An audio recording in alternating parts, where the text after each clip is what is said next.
விளக்கேத்து விளக்கேத்து வெள்ளிக்கிழமை விளக்க போல வெளிச்சமாகும் நம்ம நிலைமை.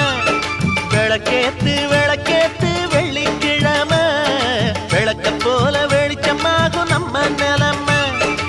உணர்வில் ஊந்தி கிடந்தா உழைக்காம இருந்தா வருங்கால நமக்கு வளமாக வருமா?